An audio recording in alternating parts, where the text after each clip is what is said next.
ನೋಡಿ ಹಸುಗಳು ಯಾವ ರೀತಿ ಇದ್ದಾವೆ, ಬ್ರೀಡ್ ಯಾವ ರೀತಿ ಇರುತ್ತೆ ನೋಡಿ. ಒಂದು ಗಿರ್ಲ್ಯಾಂಡೋ ಕರು ಆಗಿದೆ, ಯಾರ ಅದೃಷ್ಟದಲ್ಲಿ ಗೊತ್ತಿಲ್ಲ. ಗಿರ್ಲ್ಯಾಂಡೋ ಅಂತ ಕೇಳ್ತಾ ಇರ್ತಾರೆ, ಬಟ್ ಗಿರ್ಲ್ಯಾಂಡೋ ಕರು ಆಗಿದೆ ನೋಡಿ. ಹಸುಗಳು ನೋಡಿ ಯಾವ ರೀತಿ ಇದ್ದಾವೆ, ಬ್ರೀಡ್ ನೋಡಿ ಹೇಗಿದೆ, ಒಂದೊಂದೇ ತೋರಿಸ್ತಾ ಹೋಗ್ತೀನಿ. ಏಯ್ ನೋಡ್ತಾ ಹೋಗಿ ಸ್ನೇಹಿತರೆ, ನೋಡಿ ಹೇಗಿದೆ. ತಳಿಗಳು ನೋಡಿ ಯಾವ ರೀತಿ ಇದ್ದಾವೆ. ನಿಸರ್ಗ ಡೈರಿ ಫಾರ್ಮಲ್ಲಿ ಎನಿ ಟೈಮ್ ಎಲ್ಲರಿಗೂ ಒಳ್ಳೆ ತಳಿಗಳನ್ನು ಕೊಡೋ ಕೆಲಸ ನಿಸರ್ಗ ಡೈರಿ ಫಾರ್ಮ್ ಮಾಡ್ತಾ ಇರುತ್ತೆ.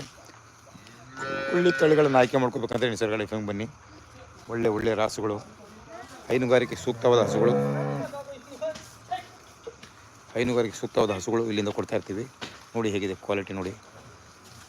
ಇಲ್ಲಿ 30 ಲೀಟ್ರಿಂದು 2 ದಿನ ಆಗಿದೆ ಕರು ಹಾಕಿ. ಇವತ್ತಿಗೆ 2 ದಿನ 26 ಲೀಟ್ರ್ ಹಾಲು ರೆಡಿ ಇದೆ. ಈಗ ಪ್ರೆಸೆಂಟ್ 26 ಲೀಟ್ರ್ ರೆಡಿ ಇದೆ.